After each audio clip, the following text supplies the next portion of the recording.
ver todos se ubican. Soy la doctora Yesenia Huerta, de Oncología Médica del Hospital Rebagliati. El doctor Villar me ha encargado que dicte los antineoplásicos y los fármacos que se utilizan en oncología médica. Es una clase bastante densa, tiene bastantes diapositivas. En el transcurso de la clase voy a hacer énfasis en algunos efectos adversos de algunos medicamentos, en dónde utilizamos. La idea es que tengan todo el conocimiento, pero que fijen conceptos que se lleven a casa y cuando repasen los vuelvan a concientizar. Y bueno, uno que les sirve para el examen y finalmente que cuando lleguen al internado, cuando hagan una residencia, pues se acuerden de la clase, se acuerden de estos conceptos básicos, fundamentales que tienen que tomar en cuenta. Ustedes probablemente todos van a hacer el internado acá en Perú, pero probablemente algunos hagan los estudios, vayan a dar el MIR, algunos se queden acá en Perú. Pero estos conceptos que son la parte básica les sirve para todo. Bueno, yo les pido por favor que, como les mencionaba, la clase es bastante densa y este es el objetivo. O sea, van a estudiar todo y al final van a sentir que no han vivido lo que han estudiado.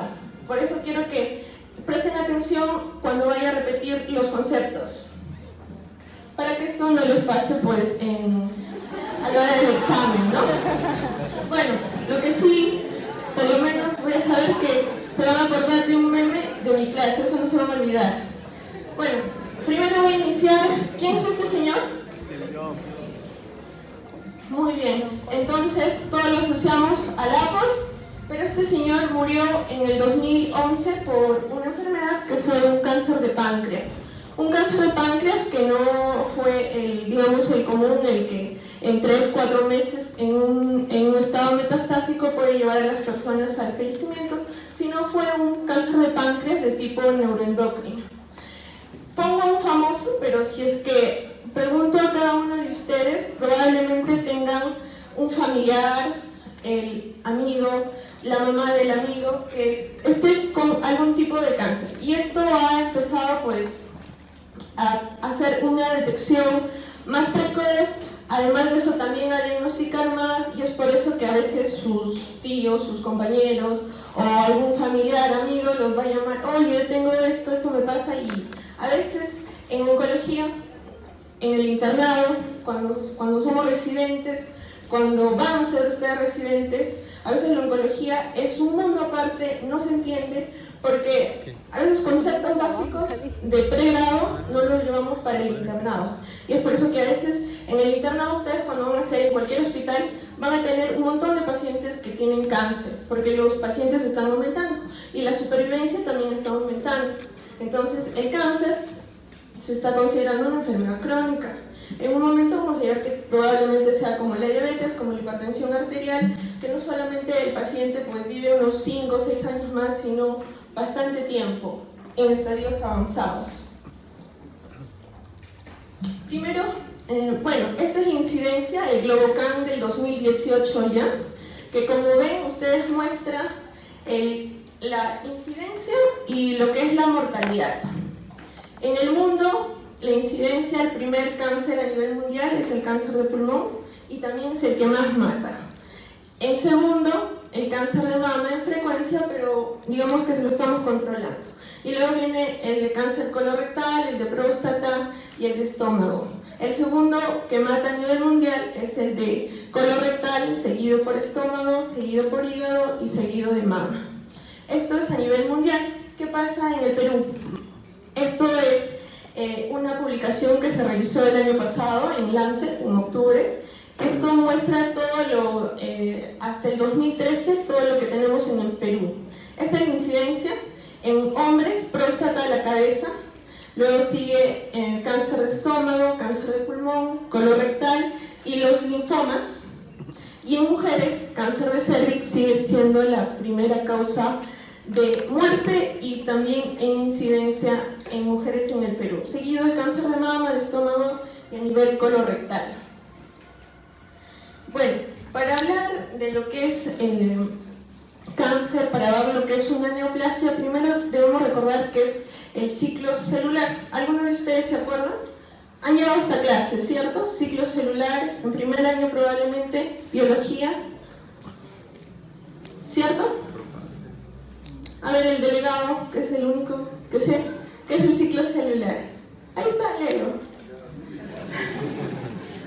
La secuencia ordenada de eventos que conducen a la proliferación y división de una célula dando lugar a dos células.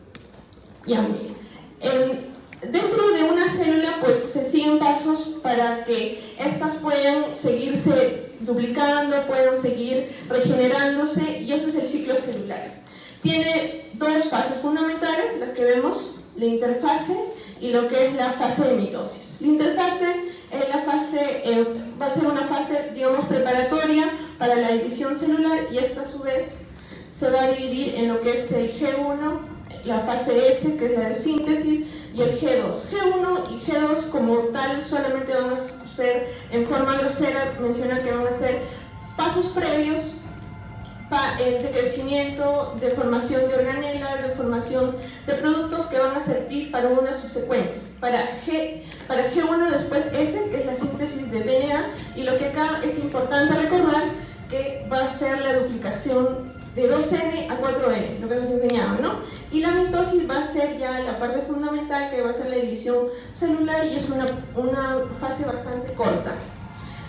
Dentro de esta, bueno, acá por ejemplo les menciono, G1 más o menos dura entre 6 a 12 horas, va a ser la síntesis de lo que son las proteínas, el aumento del tamaño celular, luego va a seguir la fase S, que es la fase de síntesis, y vuelvo a recalcar, es donde es la duplicación del DNA, que si era 2N pasa a ser 4N, y G2 básicamente lo mismo, va a ser la transcripción, traducción de lo que van a ser algunos genes que van a codificar proteínas que justamente van a servir para la fase de mitosis. La mitosis a su vez se va a formar de otros pasos, que va a ser la profase, la prometafase, la metafase, la anafase, la telofase. Posteriormente a esto se va a dar algo que se llama la citocinesis, que va a ser la separación de los citoplasmas, y se van a formar lo que son las células hijas. Esto es algo básico. ¿Por qué? Porque a partir de esto, cuando hay el descontrol de este ciclo celular, se va a producir lo que van a ser las neoplasias.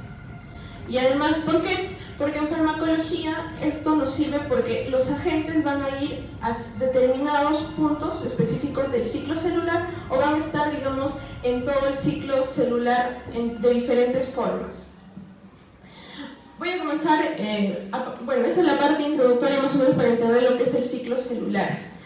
Cuando yo tengo un paciente que voy a diagnosticar, o que estoy diagnosticando cáncer, bueno, a ver, vamos con un caso clínico. Una paciente, mujer de 56 años, cáncer de mama, lo más común en el Perú, tiene una tumoración en la mama derecha de 2 centímetros, llega a su consultorio. A ver, doctor, delega un nombre. ¿Quién no le cae? Ya, su compañera del lado. Ya, a ver, ya, es una señora de 56 años, aparece en su consultorio, usted es interno, va, le llega, está hospitalizada, le dice, doctor, ¿cuál es su nombre, doctor? Rafael. Fael. Doctor Fael, tengo una masa de 2 centímetros en la mama derecha, pero no le voy a decir 2 centímetros, tengo un bulto en la mama derecha. Usted lo mide y dice, una masa de 2 centímetros. ¿Qué más le pediría? Así los conceptos básicos que ustedes están aprendiendo. Ya hizo el examen físico. Para entender, ustedes en general cuando van a llegar al internado tienen primero la clínica, que es lo que ustedes están aprendiendo. Si no me equivoco, están en tercer año, ¿no? Ya, están en semiologías, la clínica, preguntan, indagan, antecedentes familiares, todo eso. Y luego viene la parte de lo que es el plan de trabajo. Para estudiar a un paciente con cáncer yo necesito imágenes. y esas imágenes pueden ser por ecografía, por tomografía, en algunos casos con resonancia magnética para algunos tipos de neoplasia, en otros casos con otros exámenes un poco más sofisticados como el PET scan, pero en este caso pedimos un examen simple que sería un examen, digamos, accesible, que es una tomografía para hacer el estadiaje. En cualquier tipo de cáncer, lo inicial es que para hacer el estadiaje pedimos una tomografía completa. En algunos casos va a incluir a nivel cerebral, en otros no, pero una tomografía al usual, tórax, abdomen, pelvis, para ver que haya o no haya metástasis en otro lado. Entonces, el doctor Fael le pide la tomografía y solamente lee el informe del radiólogo, él mismo ve la tomografía y solo encuentra una masa de 2 centímetros en la mama derecha y un ganglio a nivel axilar. Entonces, en oncología, estamos ahorita solamente en una etapa localizada y el tratamiento es cirugía y luego va a ir a un tratamiento con quimioterapia. La idea, en general, todos los cánceres se dividen en estadio clínico 1, estadio clínico 2, estadio clínico 3 y estadio clínico 4. Cuando sus amigos, cuando cualquier otra persona les está en el estadio clínico último, estadio clínico 4. Estadio clínico 4 significa que es una enfermedad de tipo metastásica. Es decir, cáncer de colon tiene metástasis a nivel en hígado, a nivel óseo o donde fuera que se haya encontrado las metástasis. El estadio clínico 3, que puede ser un localmente avanzado, por ejemplo un cáncer de páncreas, tiene el cáncer a nivel de la cabeza del páncreas, pero no hay metástasis, pero está invadiendo vasos que lo hace irresecable. Igual puede ser en un cáncer de mama, es una masa de, por ejemplo, 8 centímetros con ganglios que en ese momento tal vez es inoperable y se llama localmente avanzado. Igualmente en un cáncer gástrico puede estar contactando duodeno, un localmente avanzado, pero no está invadiendo otros órganos. Los estadios clínicos 1 y 2 como tal pueden ser los estadios clínicos tempranos. Entonces, en todo cáncer, el tratamiento inicial, en la mayoría, porque los cánceres de tipo hematológicos como los linfomas son el tratamiento inicial quimioterapia, pero los demás cánceres en general el tratamiento inicial es la cirugía y luego voy a ver si el paciente puede ser tributario de quimioterapia y vamos a aprender algunos nombres de quimioterapia. Más o menos ese es el enfoque en general de todos los cánceres. Entonces, si es que yo pregunto más o menos cuál sería el plan, sería así, ¿no? Clínica, porque el paciente va a venir por una sintomatología, por una masa que le apareció, que creció. Voy a hacer un plan donde hay más metástasis y lo usual es que sea con una tomografía y dependiendo de eso tengo que hacer mi plan de tratamiento. Que si es en estadios tempranos, usualmente digo no en todos, va a una cirugía y posteriormente voy a ver si el paciente recibe tratamiento con quimioterapia. O si no, primero va a una quimioterapia, luego va a una cirugía y luego voy a ver otra vez si el paciente va a quimioterapia u otro tipo de tratamiento. Eso más o menos es el concepto en general que es en oncología. Obviamente con todas las ramificaciones que puede haber dependiendo del paciente. Una vez que pasa esto del ciclo celular, que justamente es de forma ordenada como una célula se va a ir dividiendo, esta a su vez tiene puntos de control.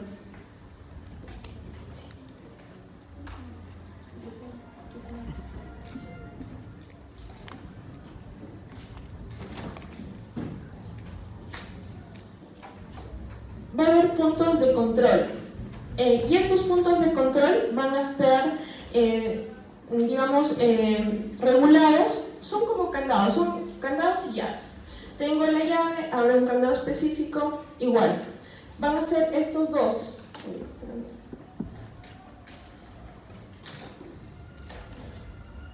Van a ser esos dos. La familia de las proteínas cinasas, dependiente de las ciclinas, y la familia de las ciclinas. Estas dos van a ser fundamentales. Uno puede ser candado, el otro llave, independientemente, pero las dos funcionan. Y funcionan en el sentido que van a fosforilar van a dar fósforo para que una se active, una se inactive, para que puedan dar posteriormente paso a las siguientes fases. Estoy en G1, me dicen, espera, tengo que verificar si todo va bien, y un candado, una llave se activa para ver si puede pasar al siguiente proceso. Los puntos de restricción como tal van a ser un puntos de no retorno, y acá es lo que llamamos el guardián del genoma humano, que es el P53, que es el P53 entre uno de ellos, pero el P16 también, y justamente acá la célula es un punto muy frágil, porque si la célula no pasa este punto, probablemente vaya a ir a apoptosis. Esto se encuentra casi al final de la G1, y justamente van a verificar que hay un bajo estrés celular y oxidativo, presencia de un adecuado estado energético, acceso a los metabolitos que se han formado previamente en esta fase, para posteriormente dar las siguientes fases. Vamos a empezar con el punto de restricción, que es acá está todo detallado, y esto es el gráfico. Como les mencionaba, esto es candados y llaves. Esto de acá es un complejo, ciclina D, con su familia dependiente de la ciclina, y el P16, de esta forma, cuando está unido este complejo, es inactivo.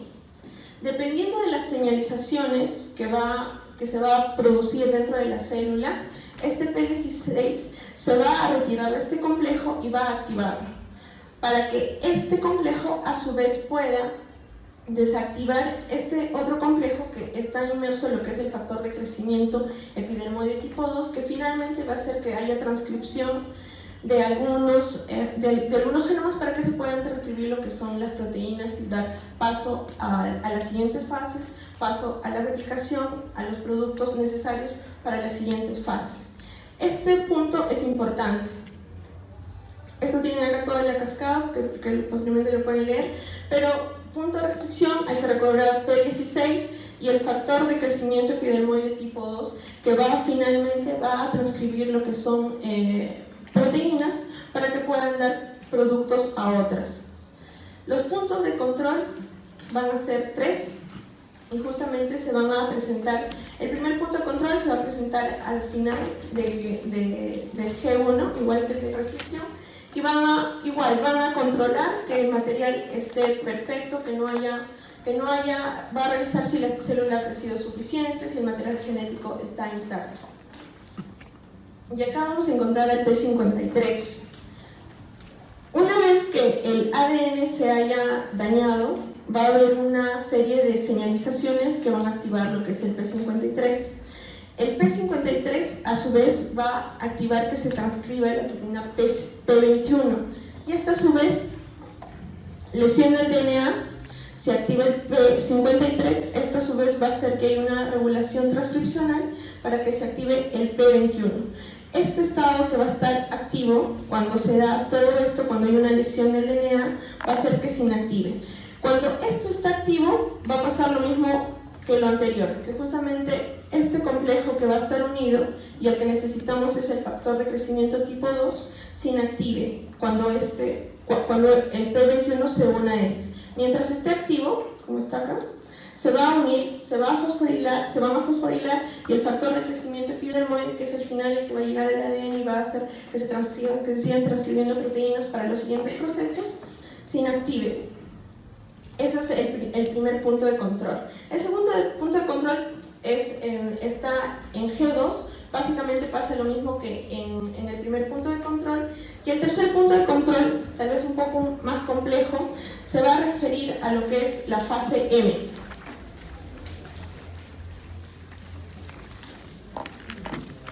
En esta fase, lo que justamente va a ser lo que es la mitosis.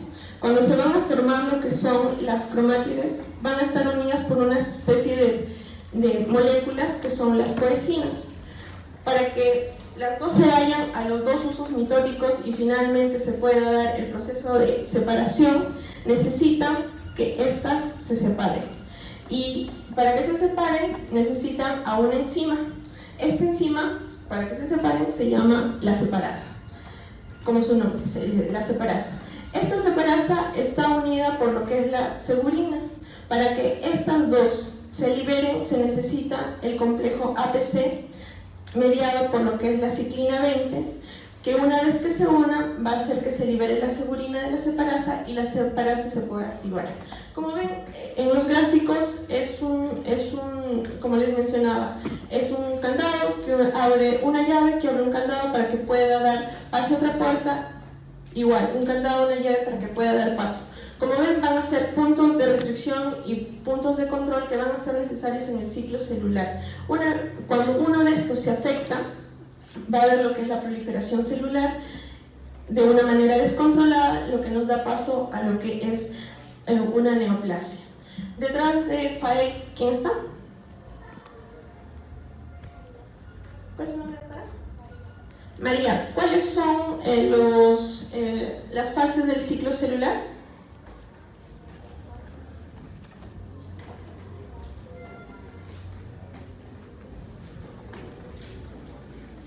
¿Tu compañera de lado?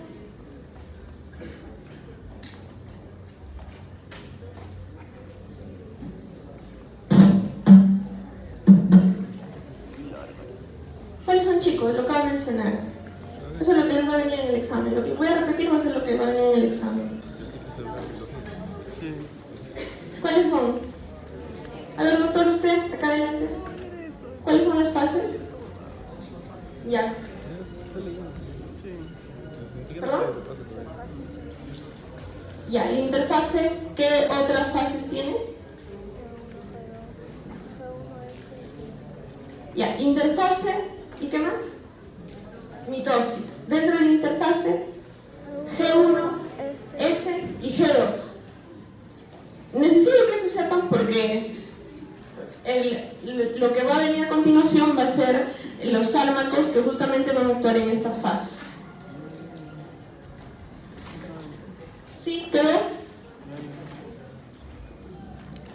Ya, y luego de eso necesito que entiendan que en el ciclo celular hay los puntos de control, los puntos de restricción.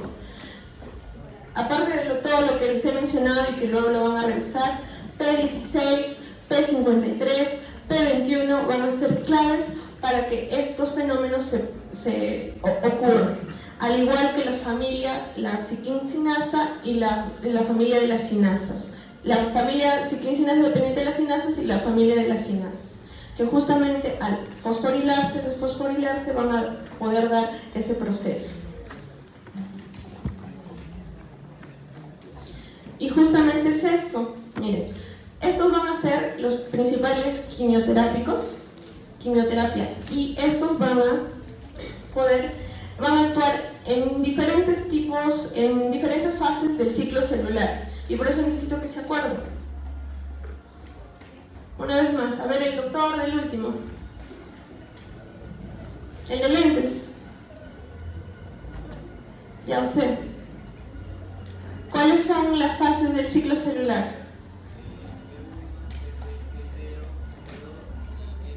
Ya bueno, G0, que es la fase a G1, ya está bien. ¿Qué más? S y G2, que es la fase de la interfase. Y luego sigue la fase de la mitosis. Ya más fácil no puede ser, ¿no? Entonces, estos van a ser lo que les mencionaba, las drogas en el tratamiento oncológico. No solamente van a estar inmersos en lo que es la quimioterapia, que es lo usual, que en cualquier lado van a escuchar, van a aprender, sino va a haber terapia de tipo hormonal, lo que se denomina la terapia de tipo target, es decir, en un lugar específico, terapia biológica y la terapia inmunológica. Esto no lo he separado, pero básicamente es lo mismo.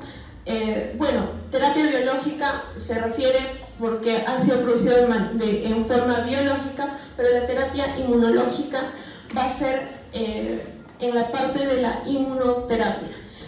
La parte de la quimioterapia lo vamos a revisar, que es la parte más densa, pero me gustaría ir a las últimas diapositivas, que justamente es para que no se duermen y que me gustaría que entiendan, porque lo demás, cualquier otro alumno lo va a escuchar, pero me gustaría que entiendan lo que es la parte de la...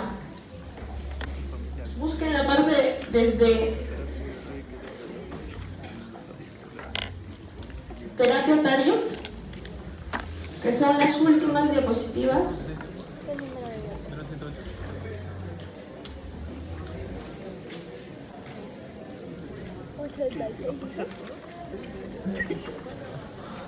¿Lo encontraron?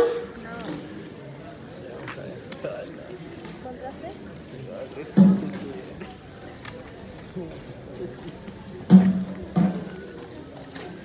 A partir de ahí empieza y a partir de ahí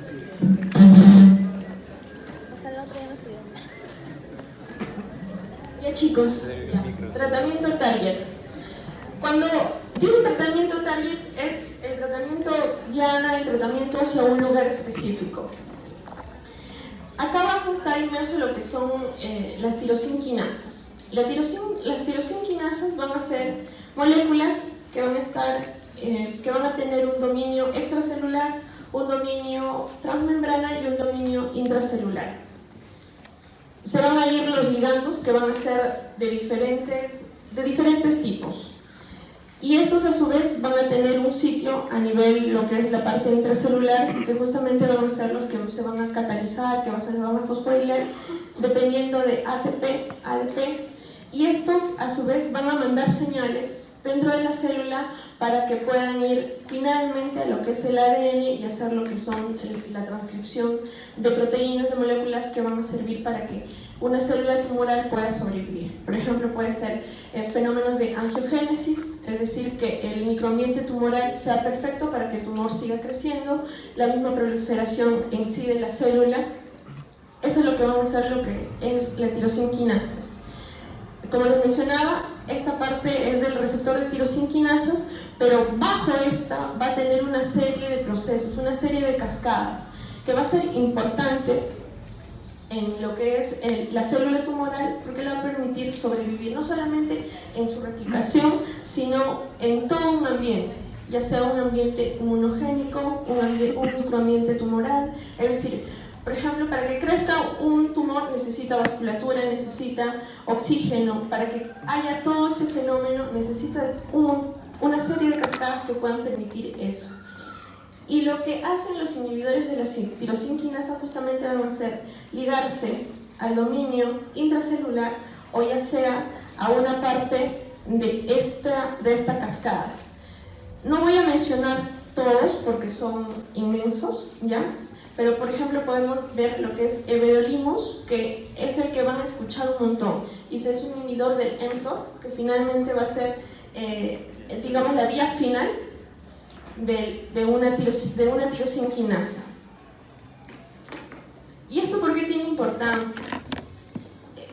Antes solamente era tratamiento con quimioterapia, cáncer de mama, cáncer de ovario, cáncer de pulmón, quimioterapia. Pero cuando aparecieron lo que son las tirosinquinasas fue un fenómeno muy importante. Inicialmente, y hasta ahora sigue siendo, este tipo de tratamiento target van dirigidos a los pacientes que están en estadios clínicos metastásicos. Y esto ha tenido un gran impacto, sobre todo en el cáncer de pulmón de tipo metastásico. Antes solamente se dividía el cáncer de pulmón en lo que es un adenocarcinoma y uno de células escamosas, en dos grandes grupos por el tipo histológico. Ahora, no solamente se divide en el tipo histológico, sino en el tipo de mutación que puede tener este. Y hay un montón de mutaciones en cáncer de pulmón, que puede ser, por ejemplo, la mutación del EGFR, la mutación de ALK, la mutación del MET, la mutación del HER2, la mutación del ROS, del BRAF, del RET, y puedo seguir mencionando. El principal y la mayoría en los adenocarcinomas, la mutación del EGFR. Y para esto se han creado lo que son estas moléculas, como el erlotinib, el genitinib, el afatinib, el osimertinib.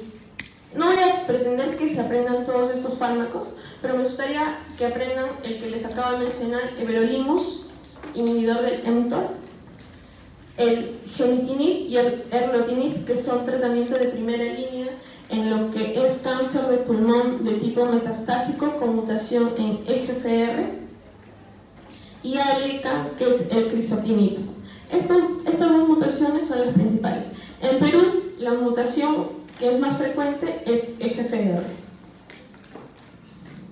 Y miren, un cáncer de tipo metastásico una masa tumoral, que tiene a su vez lesiones a nivel en el otro pulmón, pero con el tratamiento con anti-EGFR, es decir, con erlotinib, con crizotinib, con genitinib, con algún tipo de tratamiento target, se puede ver sobreviven estos pacientes. Y eso es lo que justamente es la importancia de estos inhibidores de los TKIs, que puede dar a un paciente que no está en las mejores condiciones que reciba quimioterapia, sino solamente con pastillas puede mejorar lo que es la sobrevida de estos pacientes.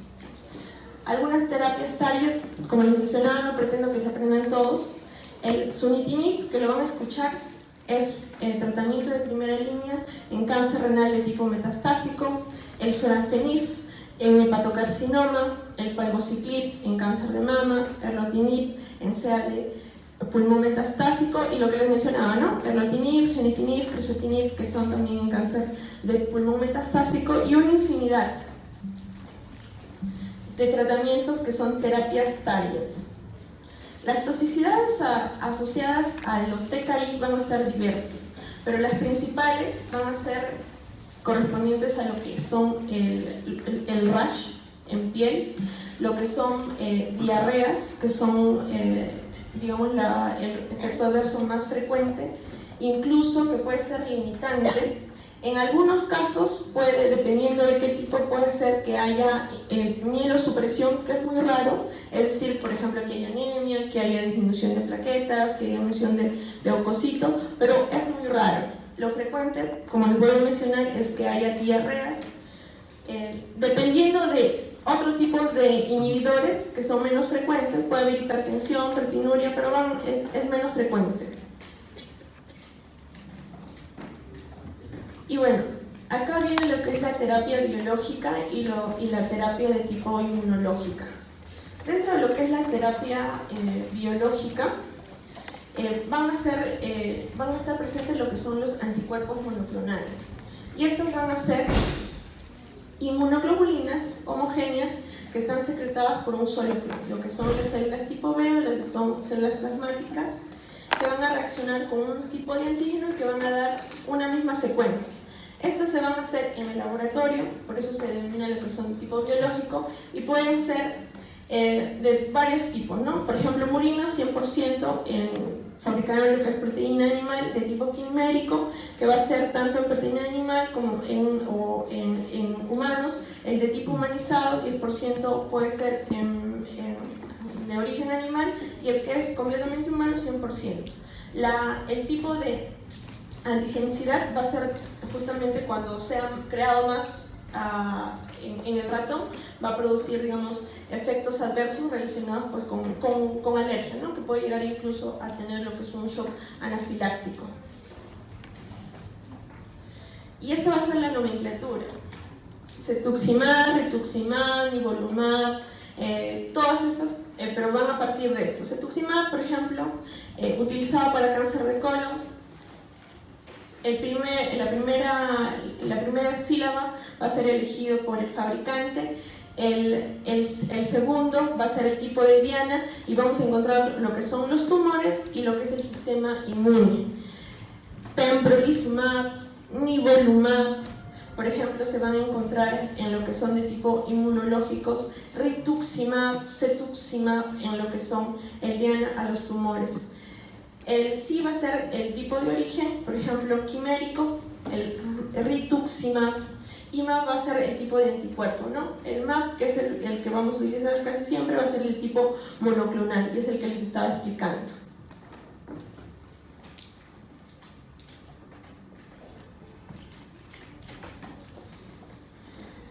Una gran lista de fármacos, que tampoco pretendo que se las aprendan, pero me gustaría que aprendan estos 4, porque van a ser los que van a escuchar en el internado, cuando hagan su residencia, en primer año, si es que alguno se anima a hacer oncología, y va a ser rituximab, trastuzumab, nivolumab, pembrolizumab.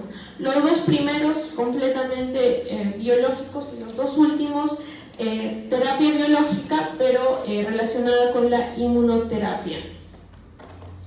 Rituximab.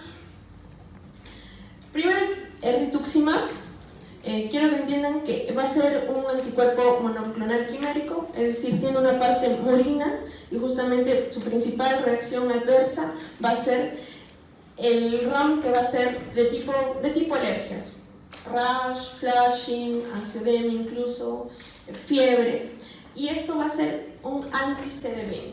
Entonces, cuando ustedes escuchen rituximab, pues, los oncólogos hablan la era pre-rituximab, la era post-rituximab, porque cuando apareció el rituximab y los pacientes con linfoma, que es donde se utiliza el linfoma no Hodgkin, en la estirpe tipo B, viven 10 años más, viven 20 años más, porque justamente es una terapia que ha revolucionado en los linfomas. CD20 se expresa casi en el 90% de los linfomas no Hodgkin de estirpe B. Este anticuerpo va a ir a lo que es un anti-CD20 y va a contribuir a que se dé la cascada de apoptosis con la unión del complemento para que posteriormente pueda producir lo que es la apoptosis. Además de eso, que puede también ayudar a lo que es que se sumen lo que son interleuquinas, que se sumen otros tipos de células que van a ayudar finalmente a la apoptosis de la célula tumoral. Estas son las indicaciones: rituximab para linfoma no Hodgkin, estirpe B. Y ustedes van a escuchar, si ya no están escuchando en semiología o cuando hagan medicina interna, cuando vean la parte de la hemato-oncología, cuando vean el linfoma van a escuchar el famoso R-CHOP. ¿Y qué es el R-CHOP? Es R de rituximab y el CHOP, ciclofosfamida, doxorubicina, vincristina y prednisona. Eso es el famoso R-CHOP. Los RAM, como les mencionaba, al ser un tipo quimérico, va a estar relacionada justamente a la parte murina. Va a ser síntomas relacionados a la infusión, que puede ser, por ejemplo, al inicio fiebre, el paciente puede presentar lo que es escalofríos, urticaria, un flashing, broncoespasmos, incluso puede llegar a lo que es un angioedema, incluso un shock anafiláctico. Y justamente cuando el paciente va a iniciar rituximab, es todo un protocolo, porque se tiene que, primero que la infusión tiene que ir lentamente, luego hay que estar controlando lo que es la presión arterial, mirando que el paciente no haga un tipo de reacción, y previo a la administración de rituximab, el paciente recibe paracetamol, 2 gramos de paracetamol antes de eso, justamente para evitar la fiebre que puede llegar incluso a 40 grados. Luego viene lo que es la lisis tumoral. La lisis tumoral va a ser un fenómeno que va a ser una emergencia oncológica y justamente se ve en los tipos de cáncer de tipo linfoma o los de tipo hematológico como las leucemias. Y cuando se administra rituximab a las 24 horas hay que tener un control del paciente, porque puede ser la lisis tumoral. Lisis tumoral, ¿qué significa? Una gran carga tumoral que se ha destruido rápidamente por rituximab y por la quimioterapia que se le está aplicando. Puede también producir lo que son las arritmias, el dolor precordial. Luego viene el trastuzumab. Entonces, para recapitular, rituximab, si es que escuchamos rituximab, a mi cabeza debe de venir que es quimérico, que viene, es decir, está hecho con el ratón en el laboratorio y que es un anti-CD20. Quiero que lo recuerden eso, chicos, porque los linfomas no Hodgkin en el Perú, a diferencia de en otros lados, el difuso de células grandes B, que justamente es del estirpe B, es el más frecuente. Y lo que ustedes van a escuchar, lo que les va a llegar a la emergencia, el paciente todo calvito, con linfoma, y le he dicho, doctor, hace 2 días me dio mi quimioterapia y ¿qué le vamos a dar? Mi R-CHOP, el R-CHOP. El paciente se lo va a decir, pero el interno viene y te pregunta, doctor, le dio R-CHOP, y le preguntas, ¿qué es R-CHOP?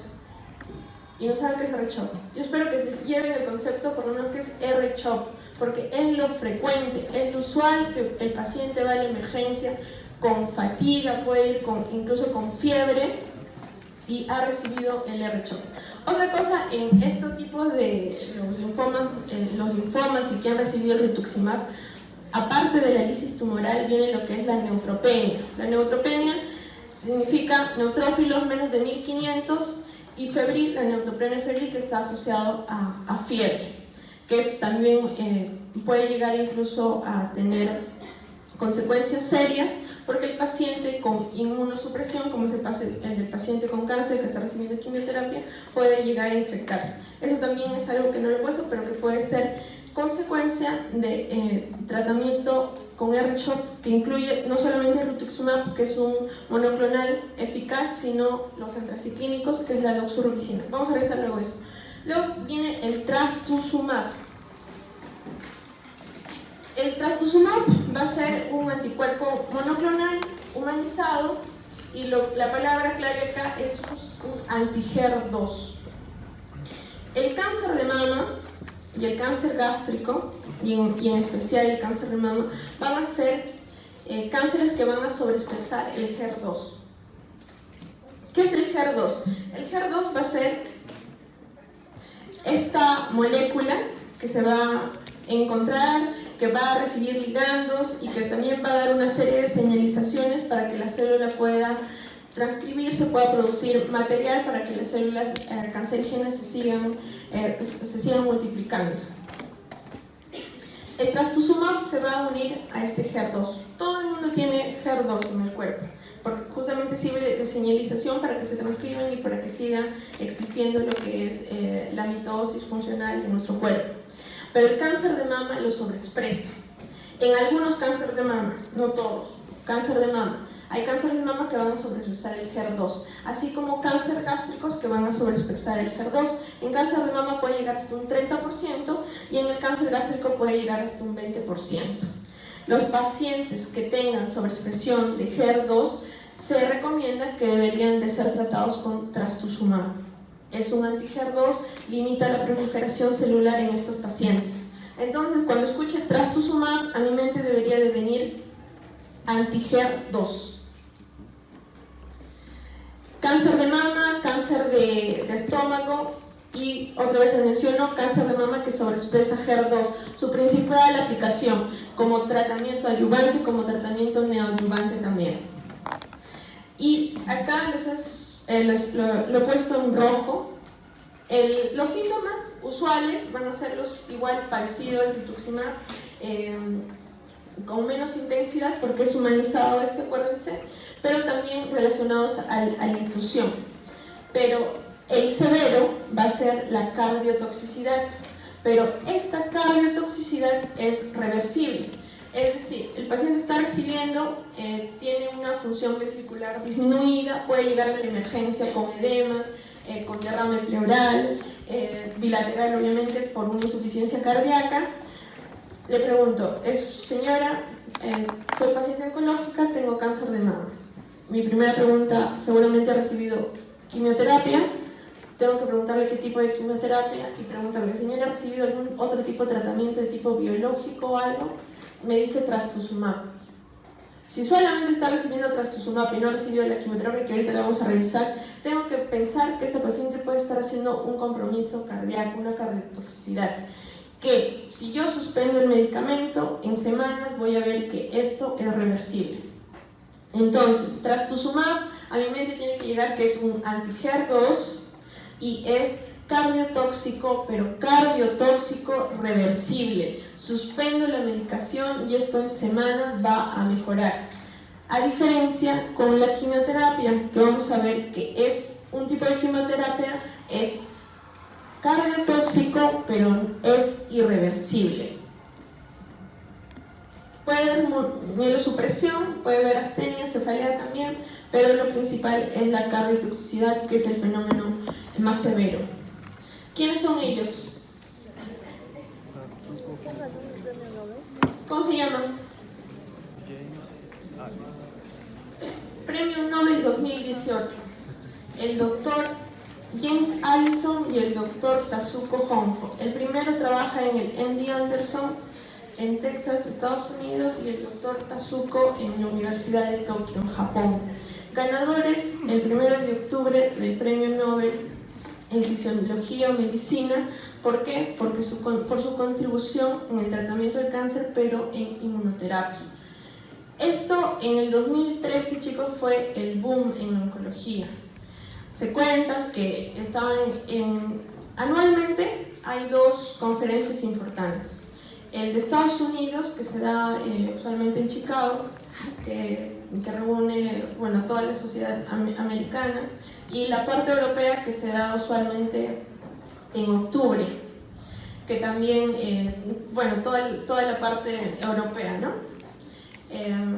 Se dice que en el 2013, cuando se presentó en ASCO, que es en los americanos en Estados Unidos, en el 2013 se presentó el estudio con pembrolizumab, que es el que ahorita vamos a mencionar, en cáncer de pulmón, y todo el mundo se paró porque justamente había visto una sobrevida que nunca se había visto antes.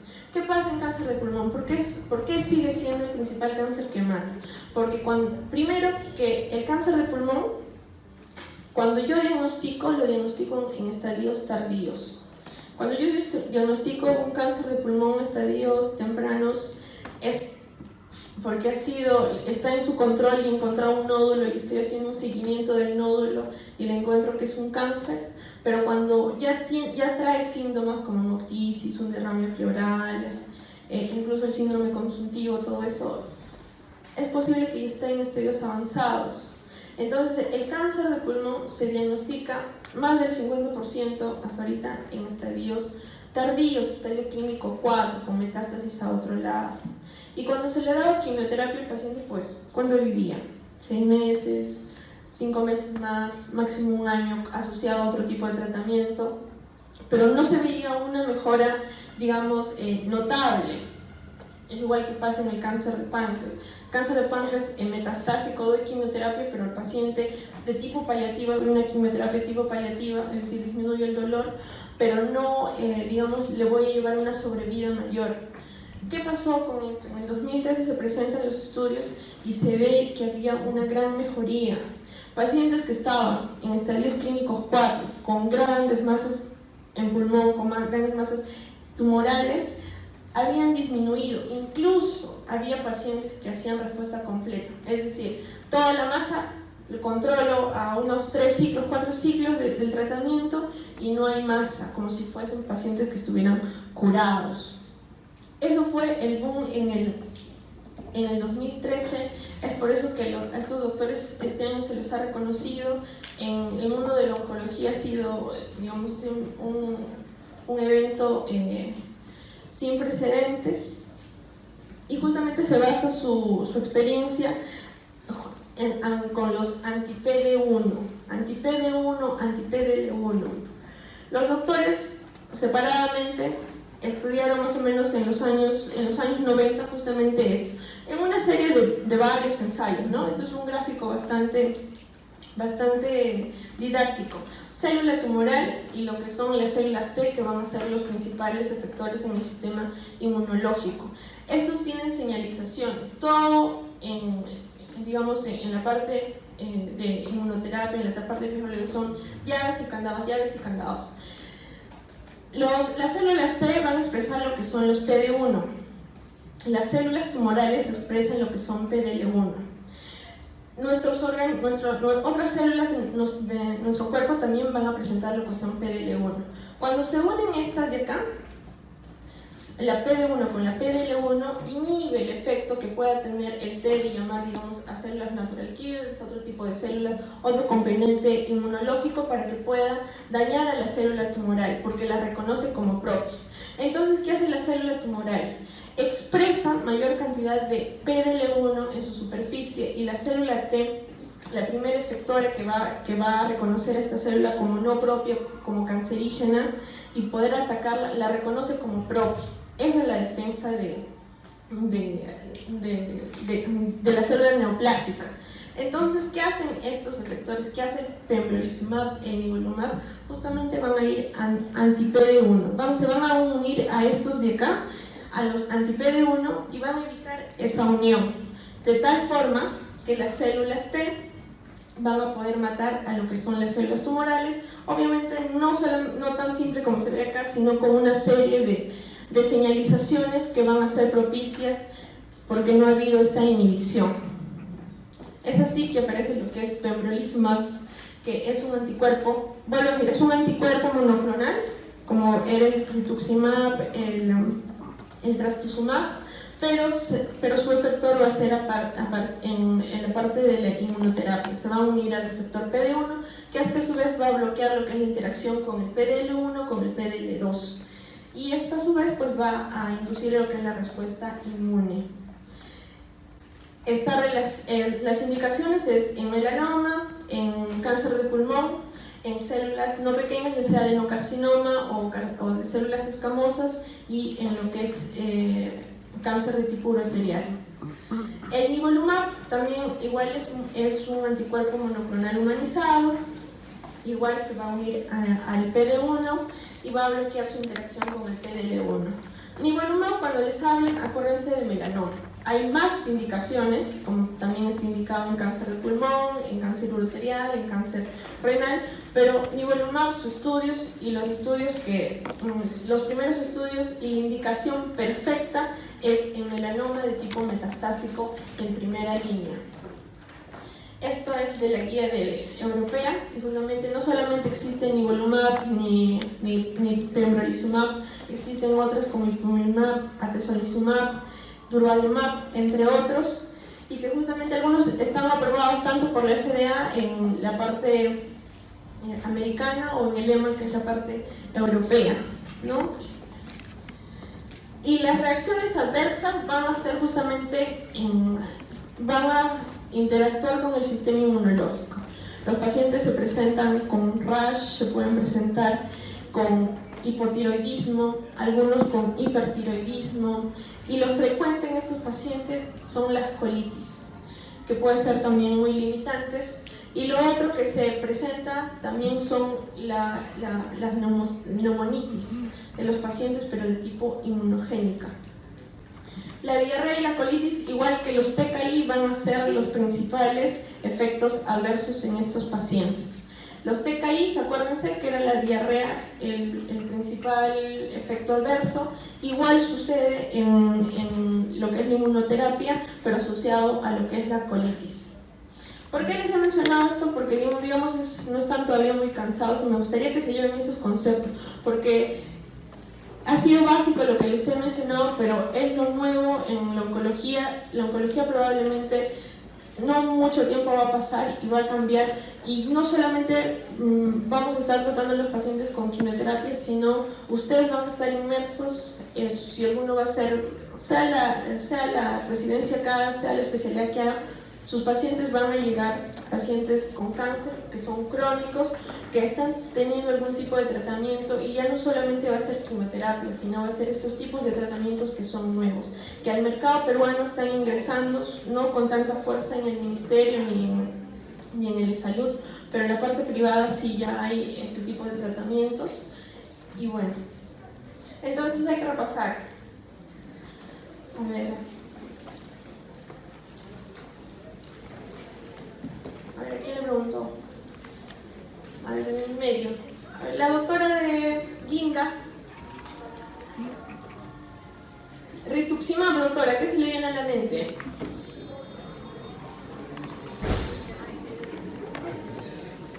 Anti-CD20, ¿no? ¿Y en quién utilizo? Linfoma, difuso de células B grandes. En los linfomas, pero los linfomas se dividen en un montón de grupos. Los de estirpe B, y justamente los que expresan CD20, que son casi el 90% de los pacientes. Trastuzumab, ¿qué me viene a la cabeza? Anti-HER2. Anti-HER2, ¿en qué cáncer se ve?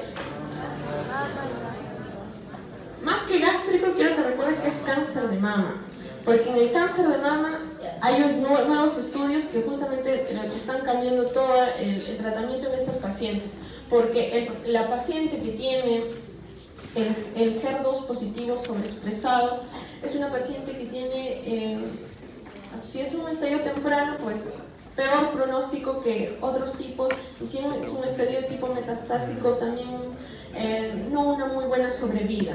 Entonces cuando viene anti-HER2 trastuzumab, cáncer de mama que sobreexpresa HER2 y como decía la doctora por acá, también en cáncer gástrico. Efecto adverso más importante de trastuzumab,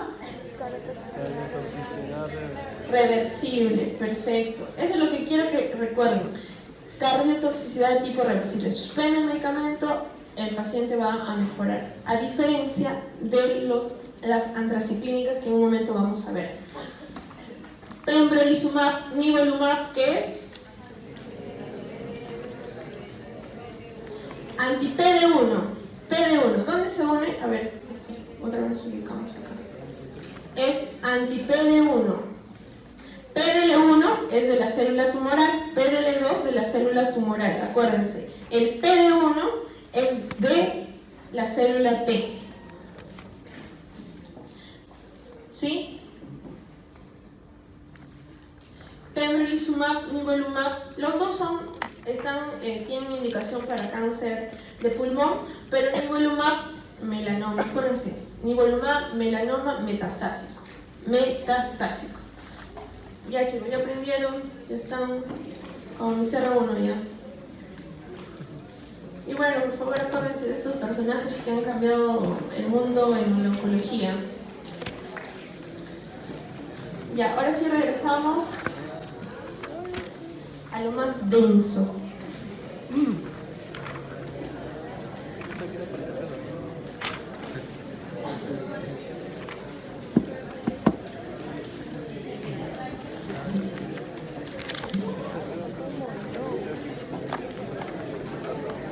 Yo creo que si lo hacemos a las 5 van a venir, creo que les toca dermato también. Sí.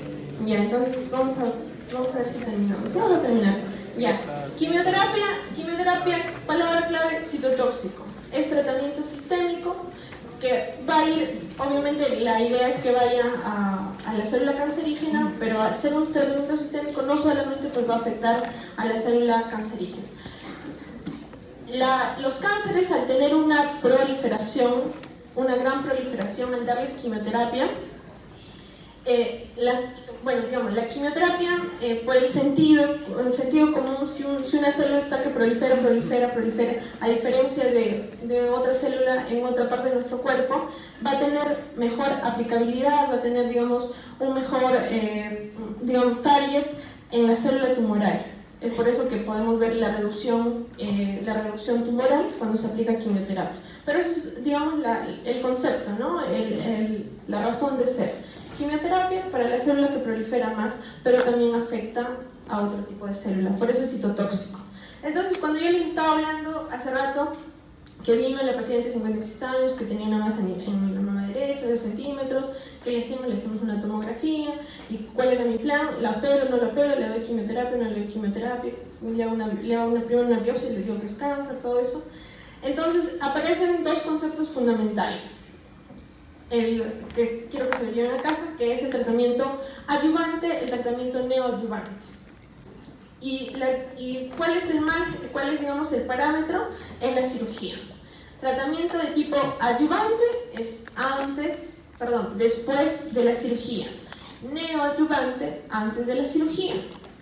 Puedo tener un cáncer de mama que mide 5 centímetros.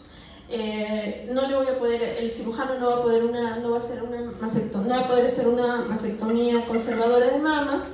Para eso le doy tratamiento de tipo neoadyuvante, es decir, primero quimioterapia, o incluso le puedo dar algún tipo de tratamiento biológico como trastuzumab si la paciente expresa HER2, y luego de eso puedo llevarla a lo que es cirugía. El tratamiento de tipo adyuvante después de la cirugía va a ir a quimioterapia adyuvante, o también puede ser tratamiento de tipo hormonal, tratamiento adyuvante. Otros conceptos pueden venir concomitante, por ejemplo, cuando se va a dar con la radioterapia, de tipo consolidación, de consolidativo, quimioterapia consolidativa, que es cuando he operado, he dado quimioterapia y luego he hecho una remisión completa de la enfermedad, pero para mantener así, yo puedo mantener al paciente con quimioterapia, usualmente con quimioterapia de tipo oral, por ejemplo. El de tipo de inducción, primero puedo dar quimioterapia, no lo voy a llevar a cirugía, pero luego le voy a dar radioterapia. El de tipo metronómica, le voy a dar quimioterapia, básicamente tipo oral, pero en diferentes, por ejemplo, un mes, el día 1 inicio una quimioterapia, luego me paso al día 10 una quimioterapia, luego me paso al día 20 una quimioterapia, pero no son los esquemas usuales de tipo curativo, puede ser de tipo paliativo o buscando, digamos, el control de la enfermedad. Para dar un régimen de tratamiento tengo que evaluar al paciente en todas sus esferas, incluso de la esfera social, si el paciente alguien lo va a cuidar, porque recibir quimioterapia pues necesita un cuidado en casa. Voy a ver la edad, voy a ver cuál es el peso del paciente, voy a ver qué otros tipos de problemas tiene, otras comorbilidades, y de eso va a depender el tipo, el esquema de tratamiento y la intención que tenga con ese paciente. Si es un paciente que es, digamos, está mal, está en un estadio clínico 4, pero que no va a resistir una quimioterapia, tal vez incluso la quimioterapia le sea menos beneficiosa que recibirla, ¿no? Y estos se van a dividir en dos grandes grupos. Los que van a ser específicos del ciclo celular y los que van a ser inespecíficos del ciclo celular. Específicos del ciclo celular van a ser los antimetabolitos, van a ser los inhibidores de la topoisomerasa como el otopósito, van a ser los taxanos, van a ser los alcaloides de la vinca, van a ser lo que son los antibióticos tumorales como la bleomicina, inhibidores también de los microtúbulos. Los que van a ser los inespecíficos, los alquilantes, las antraciclínicas, algunos otros antibióticos que son parecidos a los antraciclínicos, los inhibidores de la topoisomerasa 1 y lo que son los análogos del platino. Son dos grandes grupos. Hay que aprendernos cuáles son los específicos, los inespecíficos, porque justamente eso es lo que les explicaba, ¿no? Del ciclo celular. Va a haber algunos fármacos que van a ser exclusivos para una fase del ciclo celular y otros que pueden actuar en todo el ciclo celular. Vamos a iniciar con los agentes alquilantes, que son inespecíficos del ciclo celular, es decir, que pueden actuar en todo el ciclo celular. Estos a su vez se van a dividir en lo que son las mostasas nitrogenadas, que son las más comunes y las que vamos a revisar, ciclofosfamida y lo que es la ifosfamida. Y las nitrosurias, como la lomustina y la carmustina, que van a ser principalmente, van a ir a lo que es el sistema nervioso central, tratamiento para cáncer del sistema nervioso central, como el glioblastoma. La temozolomida también para el sistema nervioso central. Los alquilantes, esto es un gráfico que va a intentar explicar más o menos el mecanismo de acción. En general para la ciclofosfamida, para la ifosfamida, incluso para las otras familias. Van a ser compuestos que van a formar enlaces covalentes en el ADN y van a evitar que haya una mitosis. Van a ser lo que son las mostasas nitrogenadas, van a liberar una molécula de cloro y al liberar este núcleo se va a convertir en hidrofílico y se va a unir a componentes del ADN que pueden ser los nucleótidos, como por ejemplo la guanina. En la guanina, en la citosina, en la adenina va a haber, digamos, sitios que van a ser más afines a este núcleo que está solo, como puede ser el núcleo N7 de la guanina, el N1 y el N3 en la adenina, la N3 en la citosina. Cuando se va a unir, se une este grupo. Igual libera el cloro, se puede unir la guanina. ¿Y qué es lo que va a suceder? Va a haber este tipo de enlaces. Guanina que se une con este núcleo alquilante junto con la guanina. Lo usual hubiera sido que se una guanina con citosina. De esta manera evita que haya el siguiente proceso, ¿no? que puede ser la mitosis. En general es inespecífico, pero puede verse más afectado en lo que es en la mitosis. Agente no específico del ciclo celular, lo estoy repitiendo varias veces, es un fármaco que se va a activar en el hígado, por esto toma P450, y van a formar unos metabolitos iniciales, pero finalmente los que van a hacer su efecto, un efecto antitumoral, va a ser la mostasa fosforamida y lo que es la acroleína, que va a ser el componente que va a dar la reacción adversa, digamos, más específica de este fármaco, que es la cistitis hemorrágica. Bueno, puede haber ciclofosfamida de vía oral, también endovenoso, va a pasar la barrera hematoencefálica, pero en menos proporción que, por ejemplo, que la capecitabina. El potencial hematógeno significa si produce muchas náuseas, y esto va a depender de la dosis. En la mayoría de los quimioterápicos van a ser dependientes de dosis, pero hay algunas quimioterapias que son muy nauseosas, como por ejemplo la ciclofosfamida, pero cuando son dosis mayores a 1500 miligramos por metro cuadrado. Los RAMS va a ser lo que es la cistitis hemorrágica, y su prevención es con el MESNA. Y eso quiero que lo recuerden. El MESNA se va a unir para formar con la acroleína, que era la molécula que finalmente daba su reacción adversa más específica a este fármaco, que era la cistitis hemorrágica. Su dosis limitante es la mielosupresión. ¿Qué significa? Si es que yo veo en el paciente que hay leucopenia, que hay trombocitopenia, que hay anemia, esto probablemente me vaya a favorecer que ya no continúe dando la misma dosis o que ya no continúe dando incluso el medicamento. Las indicaciones van a ser múltiples: cáncer de mama, linfoma no Hodgkin, y se van a ver en lo que son esquemas. La hipofosfamida, igualito, mecanismo de acción parecido, ¿ya? Y también van a tener los mismos metabolitos, y quiero que recuerden esto: la acroleína, que es pregunta de STEP 1, por si acaso, lo que ya están pensando, acroleína, cistitis hemorrágica, ¿ya? Es el componente que va a producir finalmente ese efecto adverso. Y que la principal profilaxis es la hidratación y lo que es el MESNA. El MESNA va a ser un componente que justamente les decía que se va a unir a la acroleína y va a formar un tioéter. Y al formar eso va a evitar que haya esa cistitis hemorrágica.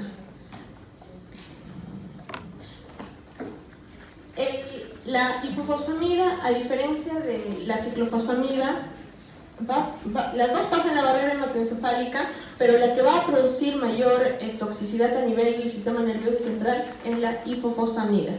Los síntomas van a ser parecidos a una gripe, como malestar general, incluso rinorrea puede aparecer, fatiga, anorexia, van a ser las dosis limitantes.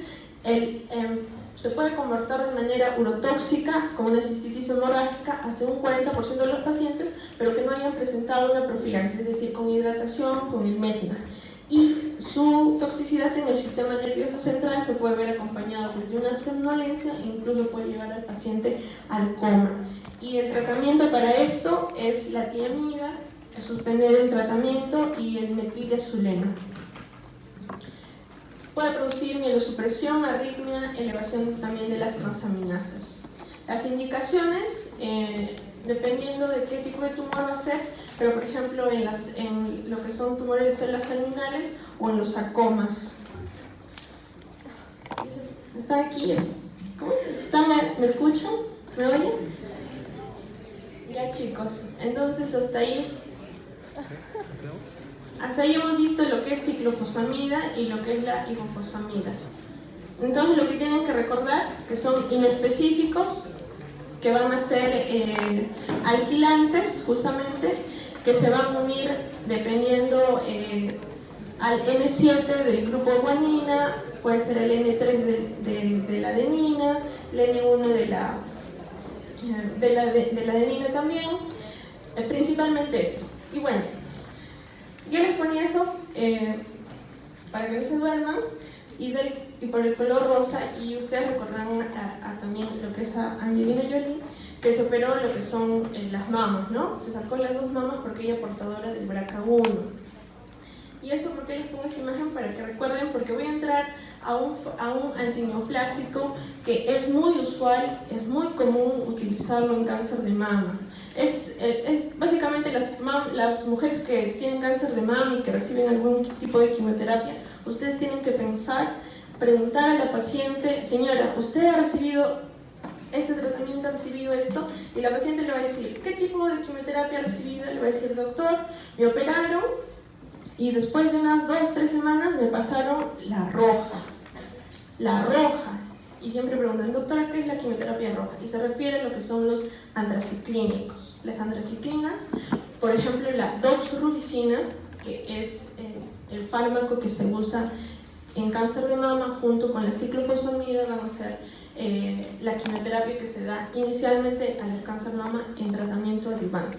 A ver, para ubicarnos, Felandro tenía una paciente. ¿Felandro? ¿Cómo era tu nombre? Fael, ya, perdón, Fael.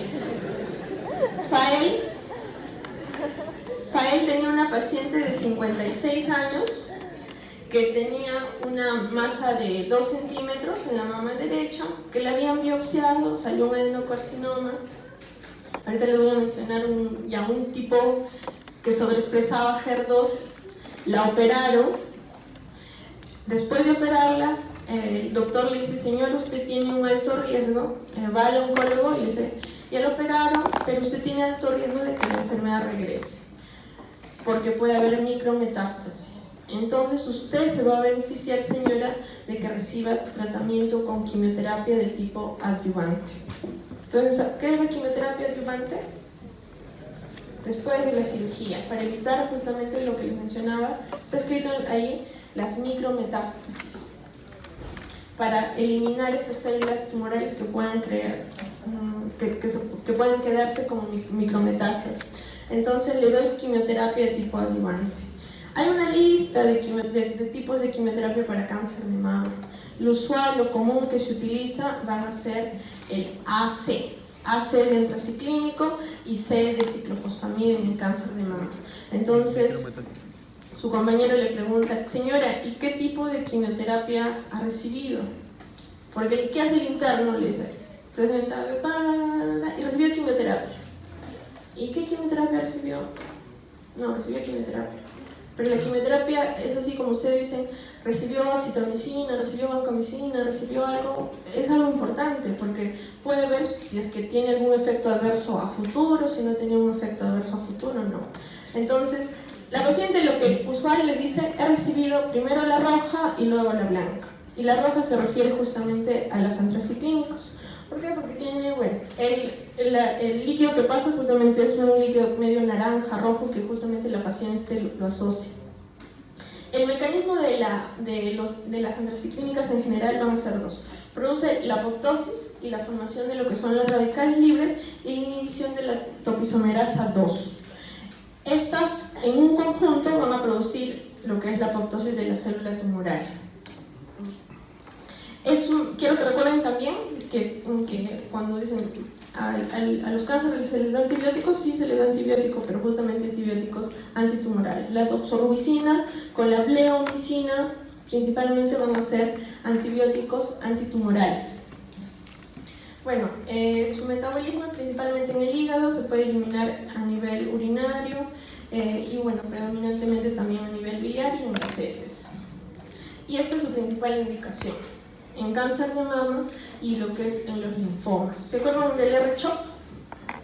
Que era R de rituximab, C de ciclofosfamina, H que es un símbolo que puede ser de la doxorubicina, y justamente se aplica en estos, en cáncer de mama y en linfomas, las principales indicaciones. No las únicas, pero sí las más frecuentes.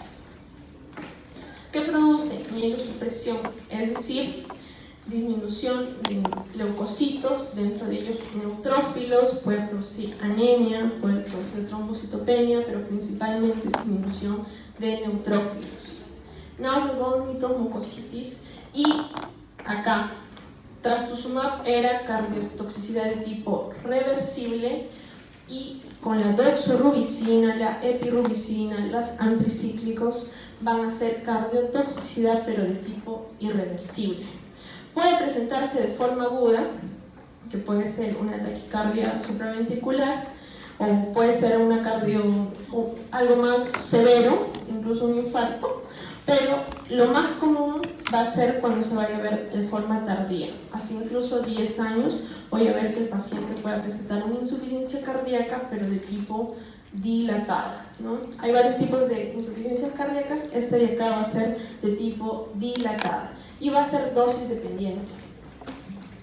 Hay un agente quelante que va a ser esto, el dexarosate, que no existe acá en el Perú, pero que sí lo utilizan en otros lados, ¿no? El efecto de la cardiotoxicidad principalmente justamente es su mecanismo de acción de la doxorubicina, que va a ser los radicales libres y la inhibición de la topoisomerasa 2B. La topoisomerasa 2B va a estar en todo nuestro cuerpo, pero es muy abundante en lo que son los miocitos. Y al inhibir eso va a producir una cardiotoxicidad. Esta cardiotoxicidad, como les decía, puede ser aguda, que puede ser reversible, pero la miocardiopatía dilatada, la insuficiencia cardíaca, que es la más frecuente, la que se va a ver en años, va a ser de tipo irreversible. Puede dar miocarditis, pericarditis, las arritmias, va a producir lo que son la insuficiencia cardíaca y puede producir también lo que son arritmias de tipo crónicas. La media se va a aparecer entre los 7 años, pero se puede ver incluso hasta 10 años. Dosis acumuladas. Es por eso que el oncólogo, cuando una paciente ha recibido doxorubicina, va contando, va buscando en la historia cuántas veces la paciente ha recibido doxorubicina, si es que en una siguiente vez la paciente todavía puede tener chance de recibir tratamiento con doxorubicina. Son dosis acumuladas máximo hasta 450 miligramos por metro cuadrado con la doxorubicina, con la daunorubicina hasta 900 miligramos por metro cuadrado, la epirubicina y la daurubicina hasta 935 y 223 respectivamente. Y bueno, la cardiopatía pues, se va a ser asociada a otros factores que puede tener el paciente, ¿no? Lo que son las sales de platino, que principalmente va a ser el cisplatino y el carboplatino, y el oxaliplatino, que bueno, van a tener el oxaliplatino, va a ser tetravalente, y el cisplatino, el carboplatino, que van a ser bivalentes. Tienen la misma acción parecida a lo que es la ciclofosfamida y la isofosfamida. También van a formar lo que son enlaces covalentes y van a formar lo que se llaman los aductos. Igualito, van a producirse lo que les expliqué, puede producirse, van a liberar moléculas, van a hacer que una parte de la molécula sea hidrosoluble, que se vaya a unir a la parte del ADN, por ejemplo N7 de la guanina, N7 de la adenina, y van a producir lo que son los aductos, que justamente era lo que veían esa cadena de una parte del ADN unida con la otra y que no había una correspondencia. Eso se llama los aductos. Inespecíficos de la fase celular, todavía estamos en los fármacos que son inespecíficos, pero con mayor potencia en lo que son la fase S, a diferencia de los antigenos, con mayor potencia en la fase M, pero que también son inespecíficos. Su distribución va a ser amplia, pero el potencial hematógeno es alto. El cisplatino es uno de los antineoplásicos, uno de los quimioterápicos que producen bastante náuseas. Estas se utilizan principalmente en pacientes jóvenes porque un tipo de neoplasia justamente aparece en pacientes jóvenes. Principal efecto adverso, y lo que les van a preguntar, nefrotoxicidad. Nefrotoxicidad va a ser dosis limitante, es decir, si es que veo que la creatinina está aumentando, incluso suspendo tratamiento con este tipo de quimioterapia. Náuseas y vómitos, la neurotoxicidad como una neuropatía periférica también va a estar presente, y también la ototoxicidad, a diferencia de otros tipos de quimioterapia, Este, digamos, es más específico para cisplatina. Cuando vean ototoxicidad, piensen en componentes del platino. Como les decía, la disfunción renal va a ser un limitante y dependiendo de la depuración de creatinina que presente el paciente, voy a descontinuar o voy a reducir las dosis. Pero puedo también tener otros tipos de toxicidades que pueden ser de tipo hematológicas, como pueden ser la neutropenia. También puedo tener lo que son la neurotoxicidad y la ototoxicidad, que también van a hacer que yo reduzca dosis. Y como les mencionaba, el cáncer testicular, principalmente el cáncer testicular se presenta en lo que son los pacientes jóvenes, pacientes en edad de 20, 30 años, y estos pacientes son, al ser jóvenes, usan dosis de quimioterapia como el cisplatino a dosis altas. Esos pacientes van a tener como efecto adverso más común lo que son las náuseas. Y acuérdense, cisplatino, carboplatino, van a ser quimioterápicos que van a producir gran cantidad de náuseas. El carboplatino también tiene tiene su toxicidad a nivel renal, pero tiene su efecto adverso que es dosis limitante, la mielosupresión, pero también va a estar presente lo que es la neurotoxicidad y la ototoxicidad. Igual indicaciones en cáncer de ovario, cáncer de células germinales, como es el cáncer testicular de tipo seminoma, no seminoma. El oxaliplatino, también el mecanismo de acción parecido a lo que les estaba explicando, pero su principal reacción adversa va a ser el de tipo sensorial, el de la neuropatía periférica. Y esto va a ser, se va a presentar en horas, en días, pero se va a ir limitando. Esta puede ser incluso dosis limitante para el paciente. Es tan molestoso ese dolor de tipo neuropático que presenta el paciente que te va a llegar a la consulta, incluso con bastante limitación, que no puede caminar, que no puede hacer sus actividades usuales como peinarse o como abrocharse una camisa, una blusa. También puede incrementar lo que son las transaminasas, puede haber también lo que es mielosupresión.